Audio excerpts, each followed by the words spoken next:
Think of any high school kid you can imagine right now. Imagine them sitting in silence for 45 minutes, twice a week, and they might fall asleep. Or they might feel impelled to speak. When we practice curiosity and we're comfortable with the silence, in sales, some people call it a Quaker close. When advisors say, here are my fees and this is what value you will get from it, we need to stop and wait. 100%. It just makes me laugh when 45 minutes for anyone to sit in quiet is remarkable in this day and age. I'll leave you with this final thought, and you've probably heard this, but one of my favorite quotes is from the French philosopher from the 1700s, Blaise Pascal, who said that all of humanity's problem stems from man's inability to sit quietly alone in a room. This is the Future Ready Advisor, a show about transforming your financial advisory practice. I'm your host, Sam Sivarajan, a wealth management consultant, behavioral scientist, and keynote speaker. In this podcast, I dive deep into the real challenges advisors face and bring you insightful conversations with top industry experts. Together, we'll explore practical strategies grounded in behavioral science to help you better serve your clients, optimize your time, and build a future-ready practice. Hi everyone, I'm Sam Sivarajan, and welcome to today's episode of the Future Ready Advisor. Today, I'm joined by E.D.G.E, a business psychologist and executive coach who has spent over 30 years helping leaders navigate complex organizational and family dynamics. Doug is the founder of Action Learning Associates and the author of the book Objectives plus Key Results Leadership, with deep expertise in succession planning, leadership development, and family business consulting. Whether your clients are family business owners, entrepreneurs planning their exit, or high net worth individuals thinking about their own legacy and the next generation, today's conversation offers practical insights that apply across the wealth spectrum, from succession planning strategies to managing family dynamics around money. Doug, welcome to the show. Thanks very much, Sam. Glad to be here. Now, Doug, you've had an interesting career journey from educator to business psychologist. Can you walk us through what you do today at Action Learning Associates and how you got into this intersection, if you will, of leadership development, family business consulting, and succession planning? Yeah, there's no straight line, that's for sure, but there is a focus, which is on how do leaders develop. And I've always focused on leaders helping leaders, and that's been true in so many things. But I guess chronologically, I spent a bunch of time in the wilderness environments as an outward bound instructor, and then as a prep school teacher in various environments, boarding and day schools, where young leaders need to get away from their parents and those voices and sometimes articulate what it means to become a leader. Mm-hmm. And subsequently, 97, started this company when doing some projects in DC. And two of my mentors, one taught at Georgetown, one taught at Hopkins, and they said, Doug, you're an executive coach. I said, really? What is an executive coach? And I've subsequently been trying to answer that one. Frankly, that was a subtitle of my dissertation, which I did in my 50s. And the point is, when we think about leaders and how leaders grow and develop, we don't often think about the process they require. Mm-hmm. And I suspect if you reflect on your career in a similar way, you'd find a half dozen mentors or 24 mentors that you sought who helped you grow. And I strive to be that mentor for complex emotional systems like families, especially families with wealth. Yeah, and I think you hit the nail on the head. I do believe that all of us have been guided either directly or indirectly, implicitly or explicitly by people. And the challenge, and one of the things that's fascinated me is that it's almost like a guide, right? If you think about it as a Sherpa for mountain climbing, etc., that when you don't know the terrain ahead of you, we're still expected to move forward. We're still expected to navigate that. And you can either try to fumble around and figure it out on your own, which enough people do. Or, as you say, in this case, you look for a guide or an executive coach that is going to help you kind of think through the opportunity, the obstacles, the challenges, and maybe leverage some best practices that you yourself might not be aware of, but that the coach or the guide can provide learnings from other people, right? Don't we see that every day in consulting and advising? Don't we see wealth advisors in particular reaching out and asking, well, who's the team of advisors that I can develop that would best serve this client? and their needs. I guess I'm thinking of this in part because I've spent the last couple of days in Dallas with a client, and that's their scenario. Mm-hmm. The business succession issues are what they are, and the family succession issues are what they are. I was brought in by the estate lawyers, and I work indirectly with the wealth advisors to help them address those succession concerns. The main point here is, don't we bring teams of advisors, just like we do in healthcare, Mm-hmm. to solve the most complex problems? And we do that sometimes chronologically, and we sort of assume that the client's going to buy a new advisor, for instance, after a liquidity event, or when a younger person wants somebody who looks like them rather than somebody who looks like their mother or their father or uncle. And in those transitions, often people are aggressively seeking new advisors. I think all of us as professional service providers can be more active in Mm-hmm. that process, can be determining which family wealth advisors are really going to serve this client and why, Mm-hmm. which estate attorneys are going to help with this family and why. And when we think in that team approach, it's like winning a hockey game. You need a lot of different people on a team. That's a great analogy. If I take that one step further, what you're suggesting is, of course, that you put different players on the ice at different times based on what the requirement is at that particular instance, right? What problem Mhm. you're trying to solve at that point. And it's a really good mindset for advisors to walk into a client relationship situation saying, what is the team that I need to put on the floor at this stage to solve what's right in front of my clients' lives at this moment, right? Well, it gives us scale. I think I've met many hundreds of advisors. Financial advisors often think, I can provide everything. Well, Mm-hmm. that's not my experience. No one can. Just as one physician cannot provide all the Right. expertise, one attorney cannot. So when we think in a team manner, whether it's within a firm or externally to the best independence you can imagine for that particular client's needs, now we're really reaching out. And I think we're at a unique place in our history because we can now reach out to digital tools, if we trust them, like AI tools that Mm-hmm. might accelerate that process of providing great investments and asset transfers. It's No, you're exciting. absolutely right. Now, you built your practice around outcome based solutions using your AdFit process.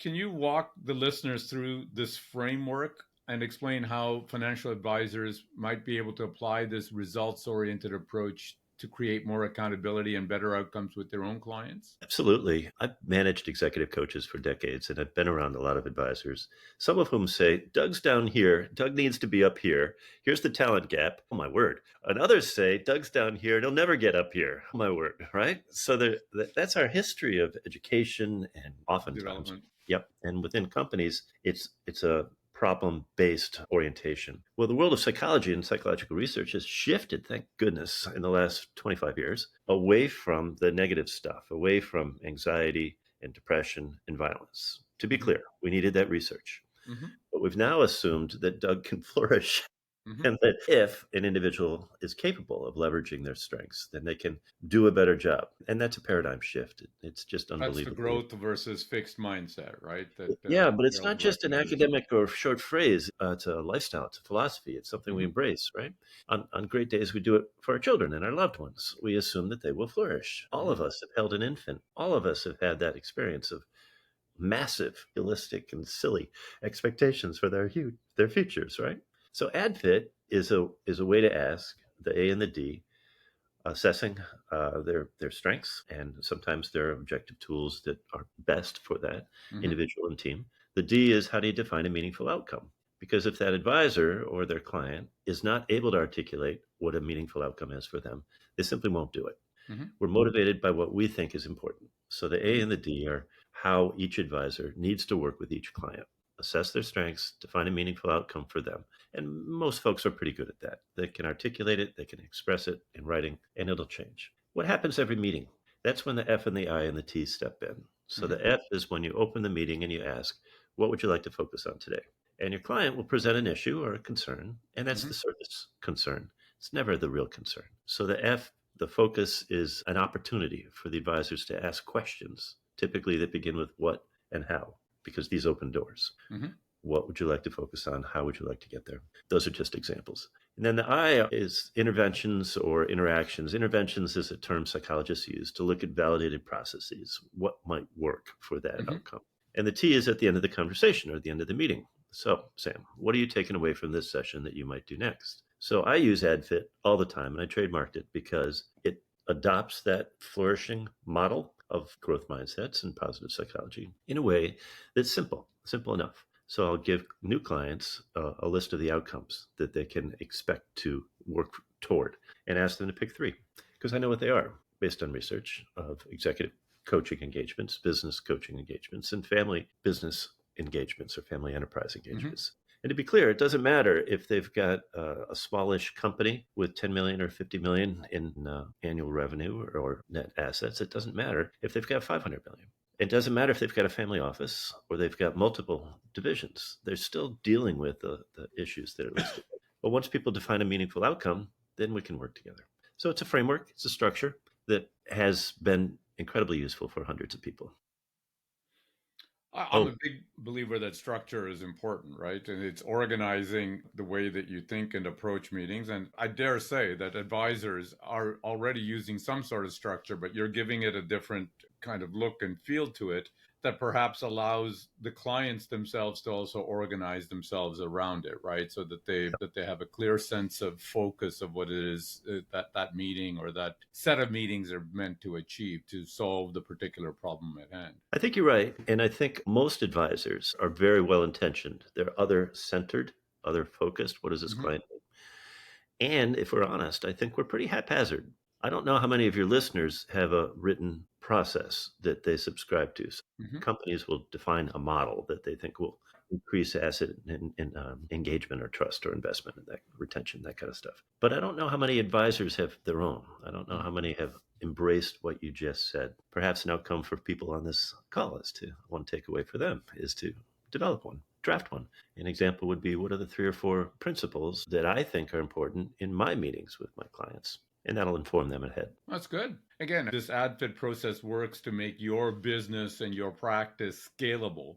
And I think what you're suggesting is that advisors think along those same lines to make sure that their business is scalable, that as they grow and as they might themselves think about succession planning, what is it that they're handing over to the next advisor or the person that they're selling their practice to, right? That's right. That's right. Now, something that I think that the listeners can totally relate to is in your work with family businesses, you've identified that keeping confidences is obviously the most important strength that you need to have in dealing with family business leaders. How, in your experience, how can wealth advisors better navigate that delicate balance between transparency and confidentiality when working with multi-generational families, especially when family dynamics become complicated? Well, ask a softball question, will you, Sam? Come on. The bottom line is it's hard and it's critically important. And for a lot of structural reasons, older folks, whatever that number means, have a protective need to make sure that some information is not shared digitally or directly. And the younger ones have a compelling need to prove their capacity to understand or to step into a role, for instance. And the struggles often occur because people are more or less digitally trusting or more or less interested in transparency. The classic ancient example is that next gens want transparency. Next gens want innovation. Now they're better educated. Their friends and neighbors have more career choices than ever. Those with higher net worth know often that they can invest in a number of different things like DAFs without a protective elder knowing what that beneficiary is. So they've got opportunities for investing in anonymity that they've never had before. Right. And what that often can do is perpetuate the conflicts. So I don't care if it's a highly paid external advisor named Sam or whomever, but the best advice I'd give anybody is bring in a third party to facilitate the conversation. It could be someone from a church or a synagogue, frankly. Between family members, you mean, in these kind of, okay.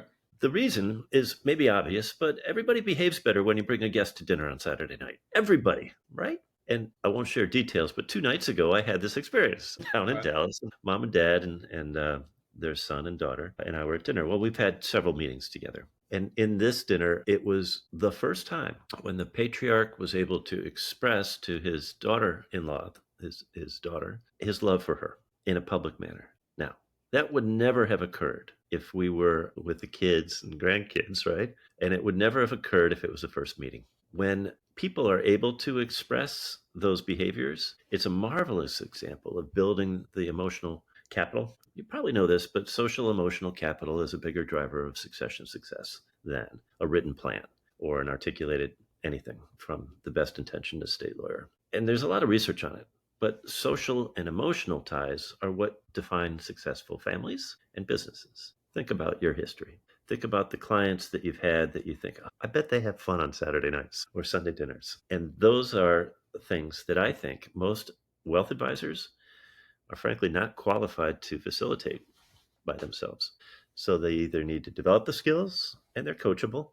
Empathy is a coachable skill. Mm-hmm. Mm-hmm. EQ is a thing which can be quantified and measured and developed, and they can bring some strength to those succession conversations, not in a probing manner, not in a preachy kind of a way, but in an opportunity. Let's have dinner and talk about what we love about the other people. And that came out kind of corny. So I didn't mean for it to sound kind of corny. So it evolves. Right. Yeah, I think it's right. I think it does evolve. I think that's a key point that you can't rush the process in many ways, right? That trust that you build, that rapport that you build, that empathy that you build, it doesn't come on your first meeting. It comes over a period of time. And it's a very important point that you articulated, that it's not necessarily showing a lack of ability where you bring in a third party or a facilitator to do this. I think you're dividing and conquering in some ways, right? You're not putting yourself in the hot seat as the advisor on something where it might require a little bit more delicacy or having a slightly hands-off type of approach than you might otherwise bring, right? In my view, what you're suggesting is that the advisor needs to step back and think about what their longer term goal or objective is. To bring in that third party facilitator might mean that you retain the objectivity and the ability to give advice on your core areas without feeling awkward because now you're privy to a conversation, or that you've been participating in a deeper personal conversation than you might have otherwise done, right? It's to know when to intervene and when not to intervene, I guess, maybe the better way of putting it. And I think we're the keepers of secrets throughout history. Counselors provide counsel when asked. And it doesn't matter if it's a feudal king in Western civilizations or Eastern ancient history. When we think about that role, it's rarely one individual. If it is, then Shakespeare will spoof it and we'll all see the demise. Yeah. Or HBO will create a movie to focus on the fears. I think we need those teams. You're right. Yeah. So you've noted, and when we talked before, that family businesses drive about 65% of the GDP in the US and probably something similar in Canada. Yet few survive beyond 3 generations. In my previous work, working with ultra high net worth, one thing we remarked was that there was a saying like 3 shirt sleeves to shirt sleeves in 3 generations in almost every language in the world. So it's not not a North American or an English phenomena. It exists in the Brazilians world. It exists in the Chinese world. It exists across the planet.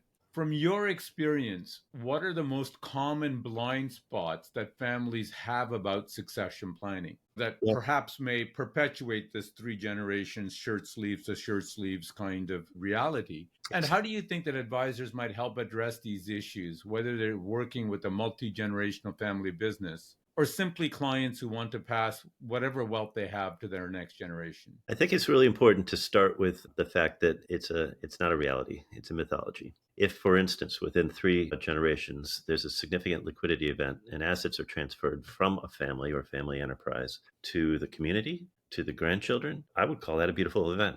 I would call that an investment in social capital or some material wealth, right, for a community. And we see this throughout history. That's the reason why colleges and universities and symphony halls and local parks exist. We don't tell that story often enough. That's a good point. In part, sometimes it's because the family may want anonymity. They don't want to know that it's the Gray family building or entity. And that makes good sense. Mm-hmm. But that mythology is overstated. Some of the research that was done was on a number of smaller companies in one state, Illinois, near Chicago. And subsequently, it's been debunked. So I think wealth advisors in particular need to know that this is not a fait accompli. It's not necessarily a fear that will occur. And that gives space now to the next gens to say, well, wait a minute. If this is overstated and I'm a chief, does that mean I can work in the business? Well, the answer is absolutely yes, if you're qualified and capable to Yes. step into that role, right? And we know from other cultures that we can have a G20 or 40 in Asia and Europe and need to do so to protect the assets over time, Mm-hmm. right? Remember? Throughout wars, throughout all kinds of horrible histories. So why presume that a certain generation will suffer an asset loss? I think that's short-sighted. Back to your question. If we have a more optimistic and hopeful belief, for instance, that the next gens can express their thoughts and feelings on important Mm-hmm. topics, whatever that means. In my world, that's called agency. So the research that I did looked at a number of competencies, and 50 of them. We narrowed it down and then created an assessment, a 360 assessment that focused on all those. And they cluster around 5 systems, which are probably intuitively familiar to your listeners. It looks like this.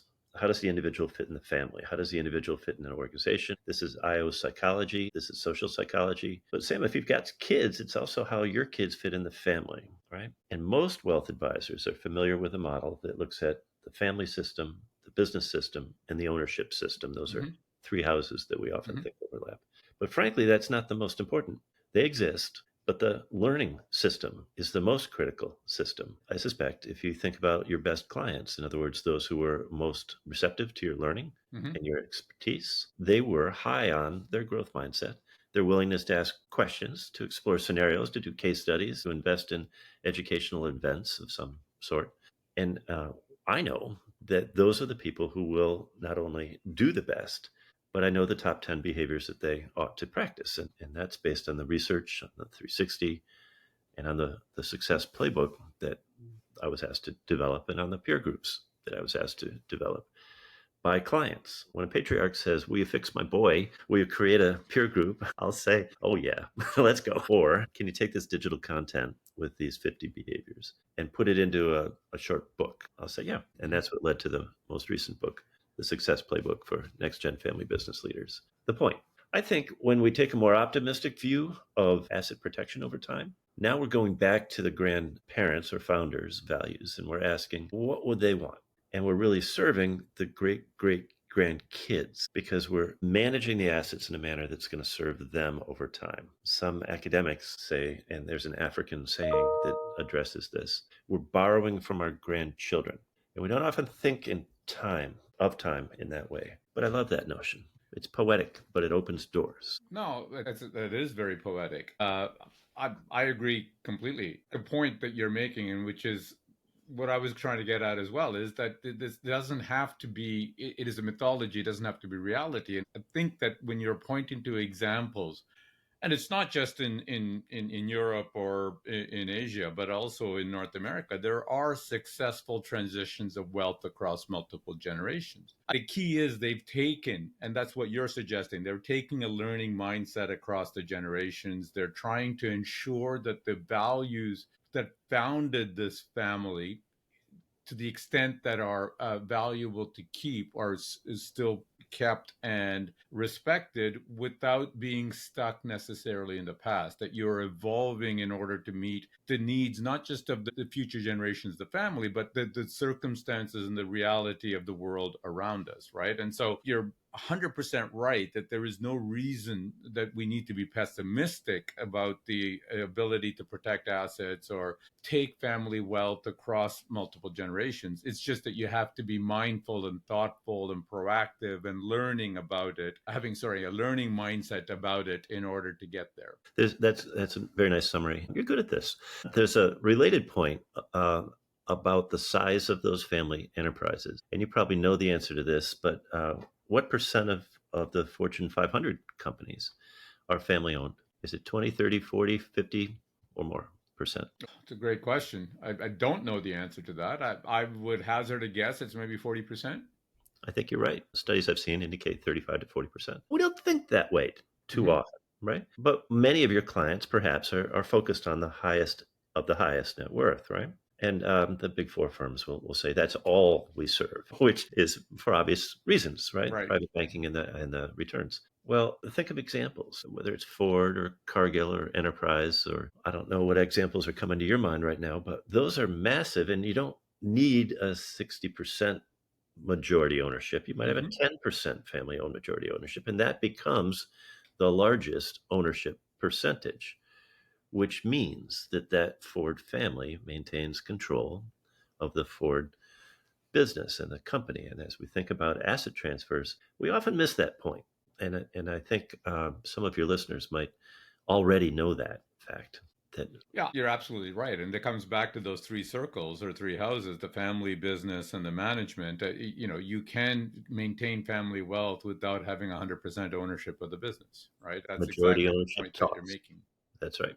And majority might be 10% and it might be 51. Who knows? Now, shifting gears a bit, you hinted at it before about the developments over the last couple of decades on the shift from the negative psychology to what has been termed positive psychology. And your research is focused on positive psychology in business leadership. Maybe explain a little bit what positive psychology is, and then how financial advisors might be able to leverage this strength based approach that's inherent in positive psychology to work with clients who are facing difficult financial decisions or dealing with family conflicts around money. Yeah, the short answer is it's a phrase that I think reflects the silly American optimism. Why assume the positivity is a result? We need some negativity often, and it is certainly the case that that's what drives every founder I've ever met. We Not need to be risk very averse, maybe not risk seeking, but certainly not risk averse, right? exactly. And as we attend, what's the old saying? Paranoid always only the paranoid survive, right? Andy Grove, yeah. Yeah, well, Andy wrote it as in one sector, but it's been adopted and applied by everybody because it articulates a lot of what we know to be true, which is that our fears define our behaviors. There's a lot of research lately in behavioral economics, which is fascinating to me because it looks and it's been recognized. The only psychologists in the Nobel Prize history, right, happen to be economists. And when we think about those overlaps between psychology and economics, what we're really getting at now is how do we adopt the values and beliefs that are going to serve our clients' goals, whatever those values might be. One of mine is that people can flourish. Mm-hmm. One of yours may be that people should be suppressed. They should be managed. And those are just two extremes. And if we think about the outcomes we might want in a family engagement of some sort, as an example, I've got a multifamily office client with 80 clients who have very disparate beliefs about investment returns. Mm-hmm. Some want high returns quickly. Some are more risk tolerant than others. Some are looking at political and geopolitical uncertainties and Mm-hmm. terrified, and others are more aggressive. Well, those are normal reactions. And the firm that manages those, the multifamily office firm that manages those clients, frankly, has to respond in 80 different ways to 80 different risk tolerances. Mm-hmm. Well, that's behavioral economics at play. What we're really now doing is thinking, well, how do we take the risk tolerance perceptions and the values of that unique investor into our conversations? So back to the application, the practical stuff that people can do. Your advisor team could immediately go to a website like one is VIA character.org. It's free, owned by the Meyerson family, and determine what your character strengths are. These are words that describe you at your best. And you take it again and again and again, you're going to see the validity and reliability of that assessment. I give that to many of my clients, and advisors give that to many of their clients. The multifamily office I just mentioned does that for their staff and does it for their clients so that they've got the vocabulary words. Mm-hmm. And if, for instance, your top 5 character strengths, then you can leverage them. I actually have a day timer next to me, Sam, and I write those top 5 every day. So today my focus is on zest. Tomorrow, creativity. Saturday is hope, and so on. When we attend to our top 5 strengths and focus on them on a daily basis, we are actually more capable of flourishing. If I were to take my top 5 and sprinkle them throughout the day and say from this time to this time I'm going to focus on one of them, it would be less effective.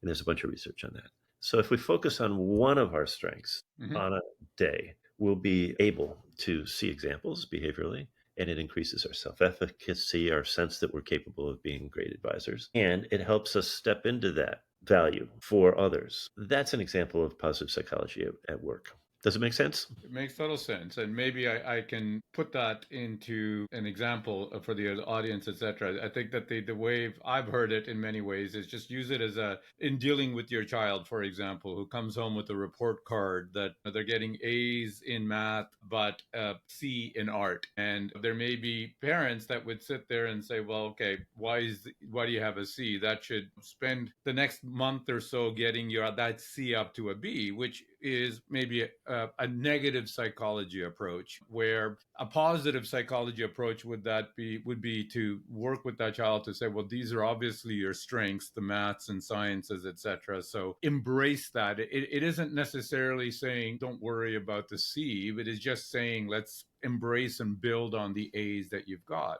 And to your point, if you apply that kind of mindset to clients, it might be that there is a client that has got particularly strong nurturing skills that is a strength for them, and it might be something, and they might be worried that they don't have strong enough financial planning skills, for example, and I'm making this up. But an advisor who is embracing and helping their clients embrace their strength-based approach might be to help that client come to grips and emphasize the fact that that nurturing element in their personality or their approach is actually a strength, and to bring that to bear as much as possible in their interactions with their family, right? A Is that marvelous example. I love that. In part because we also need a lot of people in our cultures that are supportive and nurturing. we all do, right? I mean, it's and especially in our field, right? I mean, and look, Sure. you said this point before. I think a lot of us in the whether it's a financial advisor or an executive coach, I mean, a lot of what we do is nurturing, right? And that's sort of what we're talking about here. Leveraging that strength-based approach is your nurturing nurture, if you will, in some ways, That's right. right? That's why I like that example so much. There's also this counter factual argument, which is, well, we shouldn't then support the needed skills or competencies in math or science. And I think that's silly. I don't know why anybody would presume that. We Correct. all need to demonstrate a certain level of competence and a certain level of skills. Well, you and I hear this talked about with financial literacy. What does it mean to be financially literate? I'm really not sure that there's an objective measure. Yeah. Maybe, because it's pretty subjective and everybody learns in different ways. And that child example will learn differently when he or she is 25 and 45 and when he or she has $100 or 100 million. And they are going to be looking at financial literacy from very different lenses. And I think that's the real power of strength-based approaches. You and I both wear glasses. So what are the glasses we need today? What are the lenses that we need today to help us master the skills that we need to make those investment decisions? I like that analogy, Doug. I really do. I think that's very powerful. You're right. I think that none of these things are. It's a snapshot in time. It doesn't mean that you're fixed in stone. We Right. should assume that all of these skills or strengths, like even strengths that we have, they can get better, and there's a different application of that strength as we age, right? So we shouldn't ever assume that those are fixed. That's a great point. Now, you work extensively with next gen leaders in family enterprises. What specific challenges are you seeing with younger generations inheriting wealth or business responsibility? And what practical strategies can advisors use to better engage and prepare these younger family members, whether it is, as I said, for running a business or simply managing the inherited wealth properly? Yeah, the short answer is they need to practice curiosity, not in an abstract way, like I'm gonna go read about the history of Ontario, but curiosity about a real problem, something they want to learn. We do this badly in our schools. We Mm. do it badly in our families most Mhm. of the time. We're terrible in religion because it's dogmatic and you have to master certain things. Well, what if next gens were capable of practicing their curiosity in a way that was meaningful to them? It goes back to the D in the AdFit model. So they define a meaningful outcome. Let's say, for instance, they want to learn about philanthropy because they have a neighbor or somebody they've met who's struggling with cancer. Just a prevalent example. My wife works in the cancer industry. And when I think about philanthropic interests, often those can be nurtured. So the next gens in my world are more fun, frankly. They're younger, they're driven by curiosity. They say to me things they'll never say to their elders. Wonderful. I love the confidence, but I also love it when they do it because what they're mastering or practicing is how to master curiosity. How do I learn? So the short answer is invite curiosity, practice curiosity, encourage them to seek mentors. The notion of a mentor being an old guy telling like Greek literature. Telling people what to do, mentor or mentees, is silly. I often go to younger people for tech advice. Yeah, we all do, right? Right, cybersecurity advice. And when we do, we're going to a young mentor, and we ask them those questions, whatever it is. I think this is an example of this is the power of Gemini and AI and all the tools that we've now got. Our curiosity will define our learning. Curiosity is the currency of learning. And I think sometimes we school out the curiosity that 100%. next gens have. So I often ask open-ended questions. What would it look like? How would it be? I'd go for a walk, literally. And in that walk, we could stop and sit on a bench and take notes or use a phone and do a voice memo. When advisors are encouraging clients privately to practice their curiosity, amazing things are going to happen. A related point is we sometimes work with the group, but we don't work with the individual. And that's a miss. Behavioral change happens at two levels, individual and team. So you have to, advisors, you have to spend time with each individual potential investor. And don't ignore the married ins. They married into the family system with their eyes open, I hope, which implies that they've got some wisdom, some insight, some advice, some expertise. And that's critically important. And a related point is what do you do with the divorcees or the widows or the folks who have been marginalized for some reason? They may think they're still part of the family, and the investing group may not want them to be actively part of the family. But from an advisory perspective, they're champions, or they're people who could detract or derail that investment process. So when we think about a system, we need to think really broadly and deeply. Yeah. That's very powerful, Doug. That's great advice, not just in dealing with families and next gen leaders, etc. It's also a really good advice for advisors in their own practice, right? To think about that idea of embracing curiosity, asking questions, being the beginner mind again, as they say, right? To think about as you're exploring perhaps new technologies to bring into your practice, as your new types of investments to offer, or new client niches to focus on. I think that idea of curiosity, getting mentors or advisors or guides and help is critical advice. I'm reaching for my little pad. Can you see this? Yep. So I keep this in a drawer near my computer. It stands for Why Am I Speaking Now? WAISN. And Marshall Goldsmith shares this for many years. And the related point is, why do I think I need to speak? Most advisors are too verbal. On a podcast, I'm probably too verbal. We all are, right? It's as guides and things, I think, and part of it is that we believe that being the expert means that you have to be the one talking, right? And and I'm still working on it. But the one thing I've learned is that sometimes the most powerful thing you can do as an advisor is ask a question, a deep question, open-ended question, and then be quiet and let the other person answer. And too often we want to, first of all, ease the tension. So we fill in the silence. We feel we have to demonstrate that, that our rates or fees are justified, so we speak. But sometimes the most powerful moments come in that silence or when the client is speaking. I know one advisor that told me this was brilliant, actually, that they have this client questionnaire that they use in every meeting. But the real value is on the back pages of that questionnaire. Where it's empty. Meaning that it's a blank page, and Right. so they ask the question, and where they get the real value is in all the notes that they're writing, that client is answering, that they're getting, and then when they look back, there's a gem in there that kind of gives that aha moment of what is it that this client is actually, what is their key thing that they're focusing on, right? What a great example. Yeah, that's so true. When I give out handouts, when I give presentations, I'll often say, flip it over. I don't care if you're a good student in 8th grade or 10th grade or in college. Exactly. Pretend you are today. Take out a pen. Doug, this is great. So we're coming to the end of our podcast. So I have a few final rapid fire questions that I ask all my guests. So if you're ready, number one, professionally, what is the most important lesson you've learned over the years? Practice curiosity. Perfect. Totally. And you've demonstrated that from, as you talked about at the very beginning, from your journey to, doing your dissertation in the 50s, you're a living embodiment of practicing curiosity. And I've been married for a long time, so I'm able to listen. And our adult children would say the same.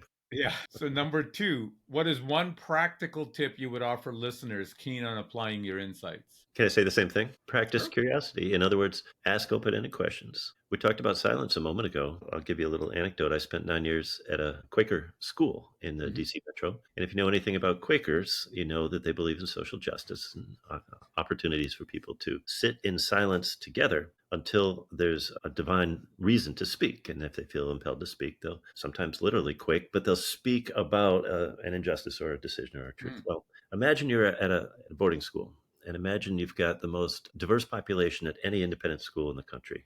Literally. I don't know if you've got a better example in Toronto, but perhaps you do because you're more racially diverse, perhaps. But the point is, the faculty meetings were anchored by moments of silence. And twice a week in the upper school, there were kids and faculty sitting in a space, very simple space, with rows facing each other and sitting in silence. Think of any high school kid you can imagine right now. Imagine them sitting in silence for 45 minutes, twice a week, and they might fall asleep. Or they might feel impelled to speak. When we practice curiosity and we're comfortable with the silence, in sales, some people call it a Quaker close. When advisors say, here are my fees and this is what value you will get from it, we need to stop and wait. 100%. It just makes me laugh when 45 minutes for anyone to sit in quiet is remarkable in this day and age. I'll leave you with this final thought, and you've probably heard this, but one of my favorite quotes is from the French philosopher from the 1700s, Blaise Pascal, who said that all of humanity's problem stems from man's inability to sit quietly alone in a room. So I There's think theme today. I love that. so, Doug, this has been a great discussion. If listeners want to learn more about you or find your work, where do they go? Action-learning.com is probably the best source. There's a number of other websites and links and such to books and assessments and peer groups, but action-learning.com is the best. Perfect. They will be in the show notes. So, thank you, Doug, for joining us today on the Future Ready Advisor. Glad to help. Hope it's useful to your listeners. All the best.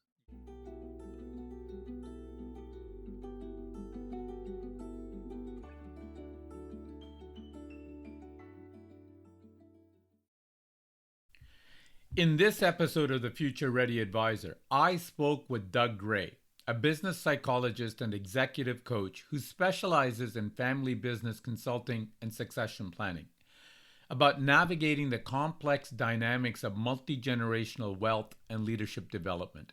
Here are my 3 key takeaways. Number 1, practice curiosity as your currency of learning. Doug's most powerful insight is that curiosity, not knowledge, is what drives meaningful engagement with next-generation family members and clients alike. Rather than lecturing about financial literacy or imposing rigid structures, successful advisors ask open-ended questions that begin with what and how, then create space for genuine exploration. When we encourage clients to define meaningful outcomes for themselves and pursue what genuinely interests them, we tap into their intrinsic motivation and create lasting behavioral change. Number 2, the shirt sleeves to shirt sleeves myth needs debunking. Doug challenges the pervasive belief that family wealth inevitably dissipates within 3 generations, calling it mythology rather than reality.